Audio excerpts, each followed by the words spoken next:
ഉറക്കമിളച്ച് ജോലി ചെയ്യവേ കൊല്ലപ്പെടുക. ചന്ദ്രബോസിന്റെ വിധി സാംസ്കാരിക ജില്ലയ്ക്ക് അപമാനമായി മാറി.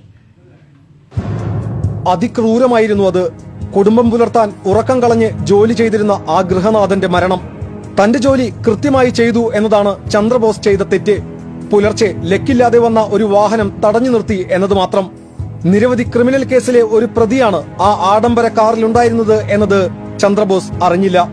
വാഹനം കൊണ്ട് ആ ജീവനക്കാരനെ ഇടിച്ചു തെറിപ്പിച്ച നിസാം പിന്നീട് കൊലവിളി മുഴക്കി. വീണ്ടും വീണ്ടും ക്രൂരമായി മർദ്ദിച്ചു. തോക്ക് ചൂണ്ടി ഭീകരാന്തരീക്ഷം സൃഷ്ടിച്ചു. അവിടെ എത്തിയ ASI സി വിൻസെന്റിന്റെ നേതൃത്വത്തിലുള്ള പോലീസാണ് നിസാമിനെ കീഴടക്കിയത്. ജീവൻ പണയം വെച്ചാണ് പ്രതിയെ കീഴടക്കിയതെന്ന് വിൻസെന്റ് പറയുന്നു. തീവ്രപരിചരണ വിഭാഗത്തിൽ പ്രവേശിക്കപ്പെട്ട ചന്ദ്രബോസിന് വേണ്ടി നടത്തിയ ശസ്ത്രക്രിയകൾ ഗുണം ചെയ്തില്ല.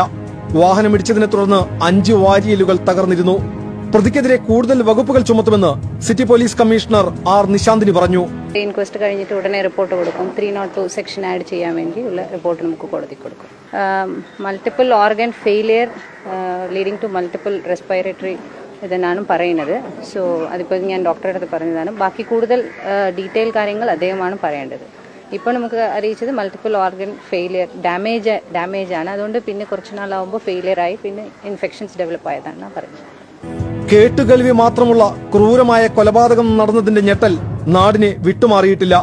തൊഴിലെടുക്കുന്നവന്റെ സുരക്ഷിതത്വമാണ് ഭീതിതമാം വിധം ചോദ്യം ചെയ്യപ്പെടുന്നത്.